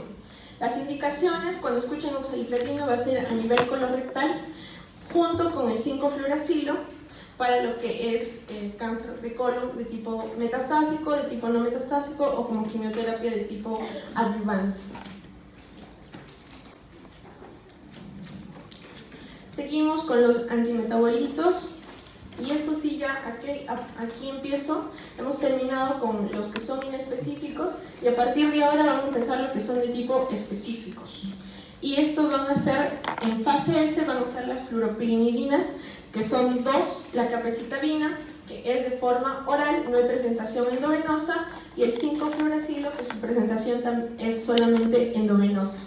Su forma activa de las dos, las que va a actuar, justamente va a ser esta molécula, el monofosfato fluoropiridin, que va a inhibir lo que es el timidilato sintasa para la producción normal de la timidina y posterior formación de lo que es el ADN y el ARN. ¿En qué fase va a ser su principal acción? En la fase S. ¿Cruza la barrera hematoencefálica? Sí cruza, principalmente capecitabina. Y justamente al usar esto en algunos cánceres, como que tienen por ejemplo cáncer de mama tipo metastásico, lo que preferimos usar justamente es este tipo de quimioterapias. La capecitabina porque va a tener algún tipo de efecto a nivel del sistema nervioso central. 5-fluoracilo con oxaliplatino, que se denomina la terapia de tipo Folfos, la que llamamos en los oncólogos, en cáncer de colon. Cuando vean oxali más 5-fluoracilo, piensen en cáncer de colon. Capecitabina sí tiene varias indicaciones: para cáncer de mama, para cáncer de colon, para cáncer de tipo gastrointestinal, esófago, cáncer gástrico, en varios tipos de esquemas. La RAM limitante, dosis limitante, va a ser la hepatotoxicidad, porque pueden, como les mencionaba, pueden subir lo que son las transaminasas, pero los más comunes, principalmente para 5-fluoracilo, va a ser lo que son las mucositis y las diarreas. Las mucositis son ese tipo de aftas, pero no es la afta que te aparece solamente en uno, sino al paciente le aparece en toda la boca, y no solamente en la boca, sino incluso le puede aparecer a nivel del esófago. No puede comer, principalmente eso. Incluso hay que ponerles a los pacientes sondas cuando la mucositis pues es bastante severa. Y algo que es, digamos, específico, no tan común, pero sí específico para 5-fluoracilo, menos frecuente para capecitabina, es el síndrome mano-pie, que se presenta como edema y eritrodermia en las palmas de las manos y en los pies. Y el paciente llega así, con las manos hinchadas y todas rojas y, bueno, asustado. Cuando llega a emergencia, pues le dicen, piensan cualquier otra cosa, pero no preguntan. Lo ven calvito, pero no preguntan qué tipo de quimioterapia está recibiendo. ¿Qué hacemos en estos pacientes? Analgésicos, y suspendemos quimioterapia y vamos a tener que reemplazar con otro tipo de quimioterapia. También puede producir mielosupresión y lo que puede ser también manifestaciones de tipo a nivel del sistema nervioso central, como somnolencia, y en casos severos puede producir una encefalopatía. El metrotexate va a inhibir lo que es el hidrofolato reductasa, que finalmente va a servir para activar lo que es, para llevar del ácido fólico a lo que es la molécula, el ácido fólico que debe reducirse en el ácido tetrahidrofólico, que a su vez va a servir como componente para que se formen productos que vayan a servir para que se forme lo que es la cadena del ADN y finalmente lo que no se pueda replicar. Esto principalmente el metrotexate va a ser específico para la fase S. Repito, chicos, las fluoropirinidinas, capecitabina, 5-fluoracilo, fase S. Metrotexate sigue siendo en fase S, inhibe lo que es la dihidrofolato reductasa. Lo que es 5-fluoracilo va a inhibir lo que es el timidato sintasa.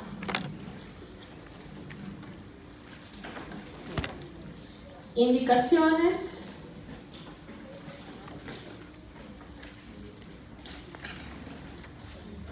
Indicaciones va a ser igual, el metrotexate también va a ser indicado en diferentes tipos de esquemas. Cáncer de mama, también en metastásicos, cabeza y cuello, en los sarcomas, en los niños se utiliza bastante y a dosis altas. Principal efecto, y esto lo tienen que recordar, es la mielosupresión. Es la disminución de lo que son neutrófilos, puede producir trombocitopenia y en algunos casos puede producir lo que es anemia. Mucositis es común también, pero no es dosis limitante. Y el metrotexate se va a eliminar por vía renal y uno de los síndromes que puede aparecer va a ser el síndrome urémico hemolítico. Taxanos, el docetaxel, el paclitaxel, que van a actuar a nivel de la fase mitótica en fase M y van a hacer que se haya una estabilidad en la polimerización de lo que son los microtúbulos. Y esto nos va a permitir que haya una división celular justamente en la fase de la mitosis. Es por eso que su actividad principal es en la fase mitótica.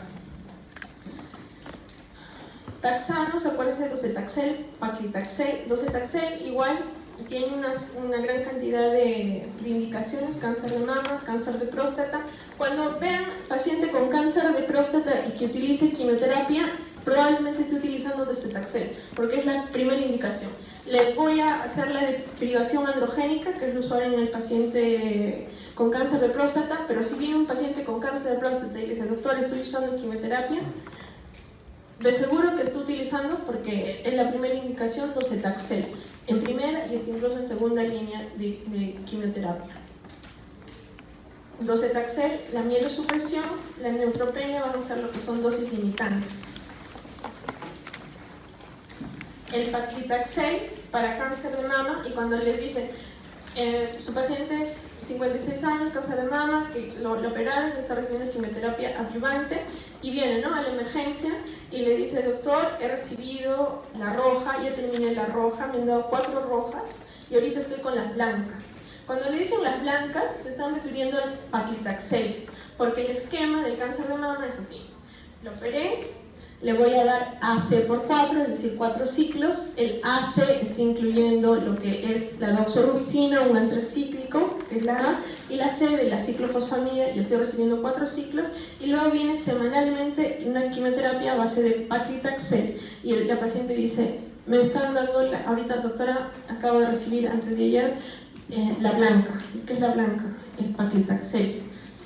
¿Y por qué justamente van con esto? Porque hacen mielosupresión. Entonces la paciente le llega al doctor con fiebre, le piden un hemograma y sus neutrófilos están en 100. Entonces tiene fiebre, tiene un hemograma en 100, está recibiendo quimioterapia, es una neutropenia febril, que en algunos casos puede llevar a la paciente a la muerte, ¿no? No el cáncer, sino la neutropenia. Puede producir lo que son las reacciones de infusión y ustedes han visto lo que les explicaba. Tratamientos biológicos producen, al momento de la infusión, pueden producir grandes alergias, desde un rash simple hasta un angioedema. En el paclitaxel, dentro de toda la gama de quimioterapia que estamos revisando, el que produce, digamos, este componente más alérgico en la infusión es el paclitaxel, que incluso el paciente lo tengo que, antes de medicarlo con paclitaxel, que darle la quimioterapia, tengo que darle clorfenamina, tengo que darle algún tipo de corticoide como la dexametasona, la ranitidina, para evitar ese componente alergénico que es fuerte con paclitaxel. La neuropatía también va a estar presente, que se presenta con lo que son las parestesias. Etopósito, agente específico en S y en G2, y lo que tienen que recordar, inhibición de la topoisomerasa 2, que se va a unir al ADN y va a evitar lo que es el desarrollamiento del ADN. Indicaciones en una gran serie también de indicaciones de cáncer: mielosupresión, náuseas, vómitos, anorexias, mucositis, diarrea, que van a ser raros, pero también pueden estar frecuentes. Pueden estar presentes. La vincristina es el oncovin, y cuando ven el R-CHOP-O, ¿de qué es? Es de vincristina, pero vincristina porque el nombre comercial es el oncovin. Esto está presente en lo que es el ciclo celular, principalmente en lo que es la fase M, y va justamente a inhibir la polimerización de la tubulina. También puede inhibir lo que es la síntesis propia del ADN y ARN y lo que son las proteínas, ¿no? Para evitar justamente la mitosis. Indicaciones en linfomas, en leucemias, en mielomas, en lo que son los rhabdomyosarcomas. Y dosis limitantes, la neurotoxicidad, que se presenta como una neuropatía periférica, constipación. Acuérdense, constipación como quimioterapia como tal es la constipación. El vincristina produce constipación. Ahora, a todos los pacientes que reciben quimioterapia tienen algún grado de producir náuseas. Entonces, cuando se utilizan las quimioterapias, no solamente damos quimioterapia, sino damos tratamiento contra esa náusea. Y uno de los tratamientos que utilizamos es el ondansetron. Y el ondansetron, en la mayoría de los pacientes, produce lo que es constipación. Pero como quimioterapia como tal, la vincristina produce por sí sola ya constipación. Estreñimiento, ¿no? Mielosupresión, también se puede ver casos de CIHAT. Bleomicina, al igual que la doxorubicina, es un antibiótico antitumoral. Principalmente va a contener una región de unión del ADN y una región que se va a unir a lo que es el hierro. Estos van a ser necesarios como cofactores para la generación de radicales libres y la actividad citotóxica. Indicaciones puede ser para el ABVD, así es el esquema para el linfoma Hodgkin, que se va a incluir en la bleomicina. Células de tipo, las células de tipo germinales, como son el cáncer testicular, seminoma, no seminoma, va a incluir lo que es la bleomicina. Y su toxicidad más frecuente van a ser las reacciones cutáneas, pero digamos su toxicidad más específica va a ser la toxicidad a nivel pulmonar, y esta puede ser dosis limitante. La neumonitis es la más frecuente, pero puede producirse lo que es la fibrosis pulmonar, que va a ser rara, pero puede producirse, que digamos que es la fase más grave de esta toxicidad a nivel pulmonar. Puede producir incluso fenómenos vasculares como el fenómeno de Raynaud. Y como les mencionaba, ya estamos terminando con la quimioterapia,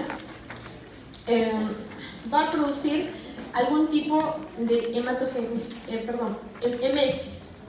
Estas pueden ser emesis de tipo temprana, de tipo tardía, de tipo anticipatoria y lo que son de tipo refractaria. Cuando hablo de una emesis de tipo temprana, me refiero a las 24 horas.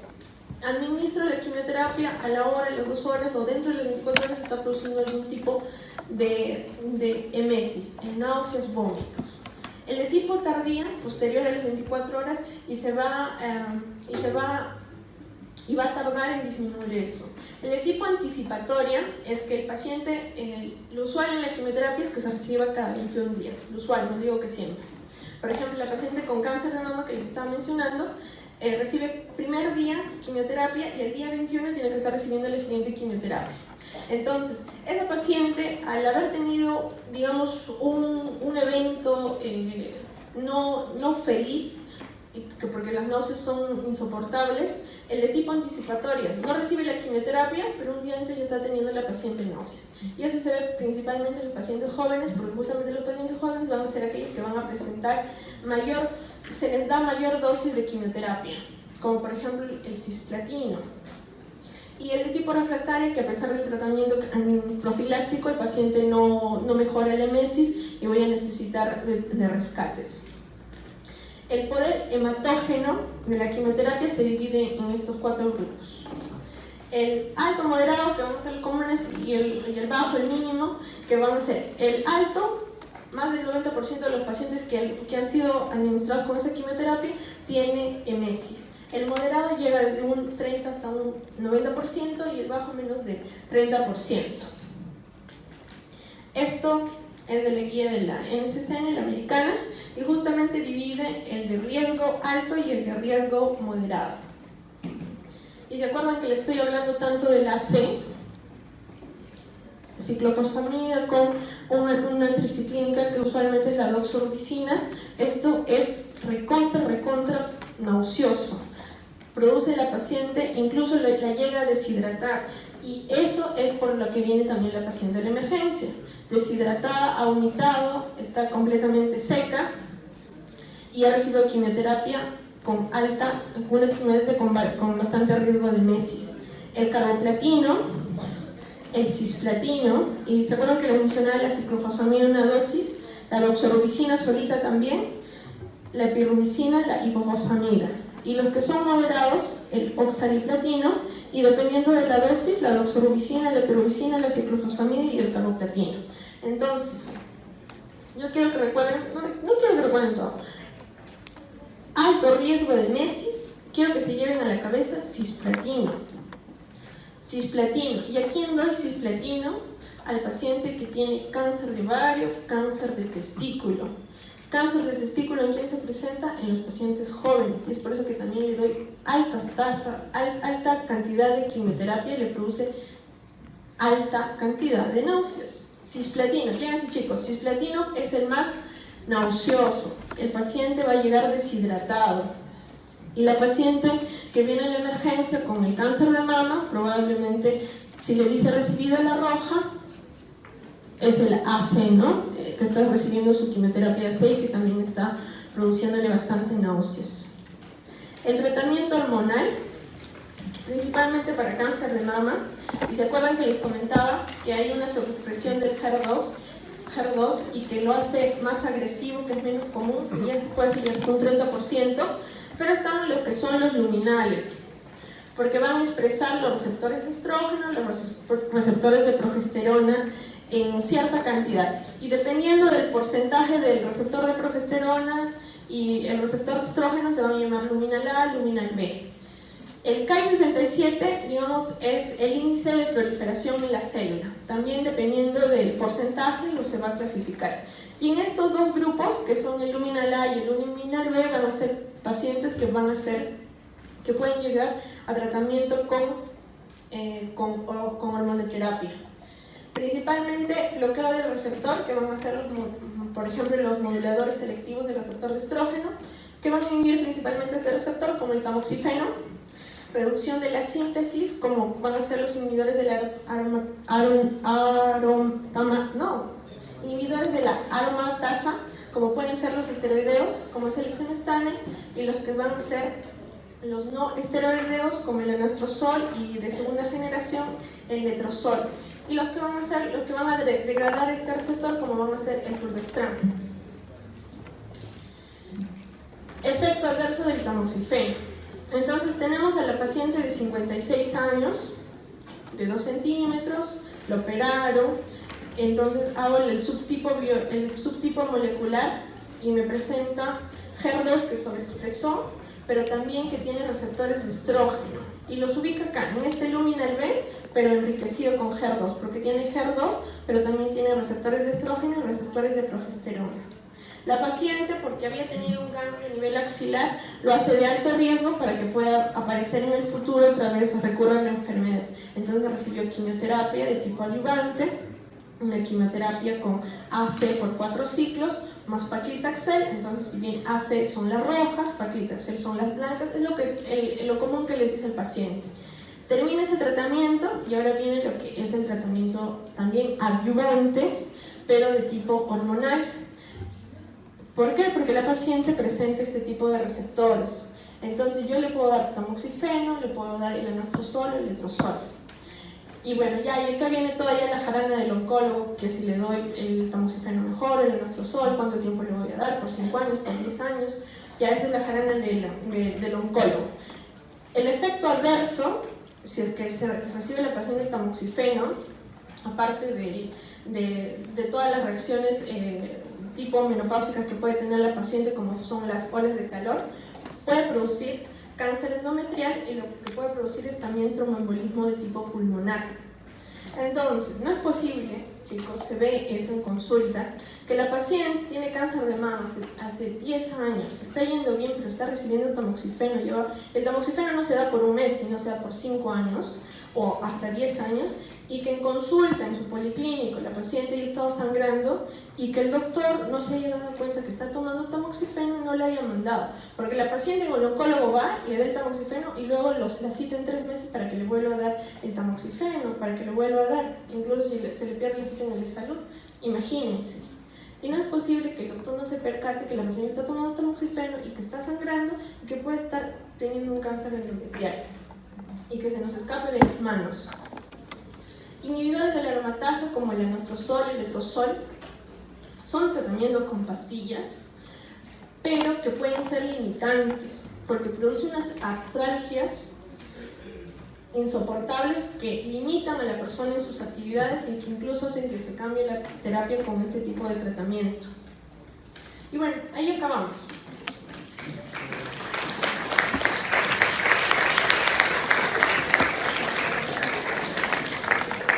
Ya, pero faltan 10 minutos, pues espérense. Ya. Yo les puse primero eso y este es un tema que siempre lo recuerdo. Vamos a repasar, chicos, para que unan los puntos. ¿Por qué a las 3 de la tarde el doctor Villar los ha hecho venir? ¿Qué han hecho? Y esto es lo que ustedes han visto. Ya, esto es para repasar. Este hombrecito. C de cisplatino, los efectos adversos, ¿no? No están ahí. Por eso el que se ha quedado se va con esto, porque es lo que va a venir en el examen. La pepa. Ya. Este es el hombrecito. Cisplatino, ototoxicidad. Cisplatino, nefrotoxicidad. B de blomicina, fibrosis pulmonar, lo más grave, pero puede dar una neumonitis. En el medio está el corazón y justamente está doxorubicina y trastuzumab. Las manitos de vincristina que producen lo que es la neuropatía de tipo periférica, que justamente se ven en los brazos y en los pies. En el medio, como ven, está M de metrotexate y el 5, que es metrotexate y 5-fluorescilo, que son dosis limitantes de mielosupresión. Y acá está vincristina, ¿no? Todo lo que les acabo de decir.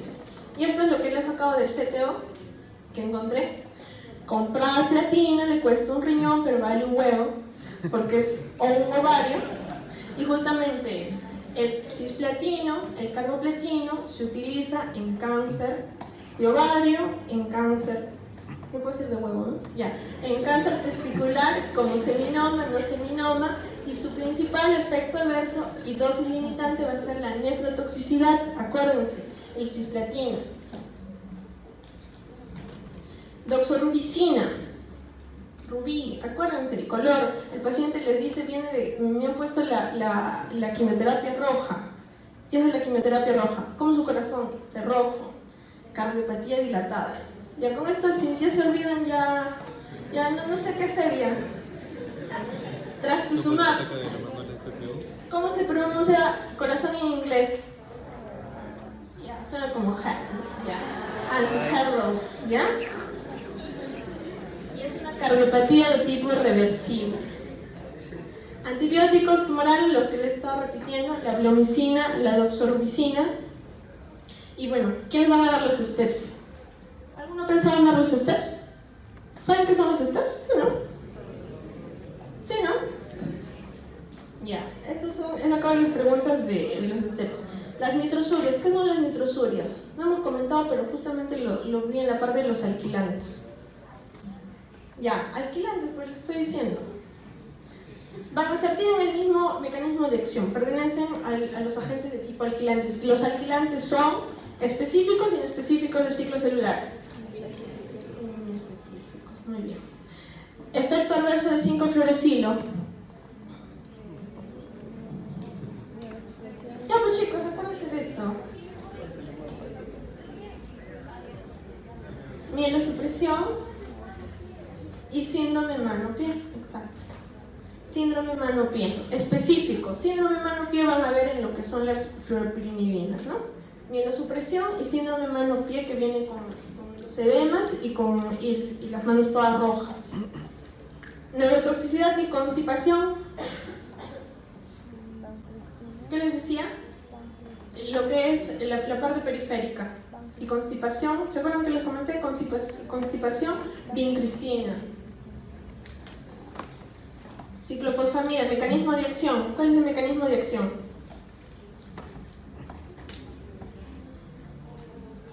¿Se acuerdan? Era un agente alquilante de tipo covalente que se unía a la guanina en algunos grupos, en la adenina, en algún sitio específico. ¿Por qué? Porque justamente la molécula de la ciclofosfamina, la hipofosfamida, liberaba la molécula del cloro, se hacía más hidrosoluble para unirse con la molécula de ADN, principalmente algunos nucleótidos en algunos sitios, como él era el M7 en la guanina. Y se activaba a nivel del hígado, ¿no? Por el citocromo P450. Vincristina, ahí está. ¿Cuál es? Doxorubicina, ¿qué era? Bleomicina y doxorubicina, ¿qué era?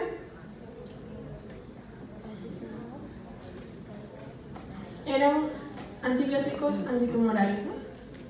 Hipofosfamida, mecanismo de acción.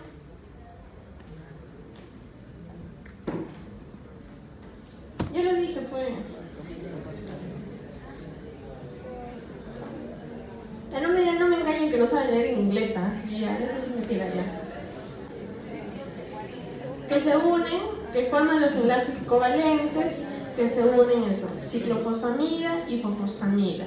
Los agentes, lo que son los agentes de tipo alquilantes. Paclitaxel, ¿cuál es? ¿En qué fase? Paclitaxel. Paclitaxel, acuérdense ya, si no se acuerdan del mecanismo de acción, por favor, el paciente va a llegar y le va a decir, estoy recibiendo la blanca, ¿qué era? Paclitaxel. Ya, si eso se acuerdan, por lo menos. Ya, ¿y dónde va a actuar a nivel, en fase M? Pues, justamente a nivel de los microtúbulos. Y ahora sí eso es todo. Ya chicos, ahora sí es todo.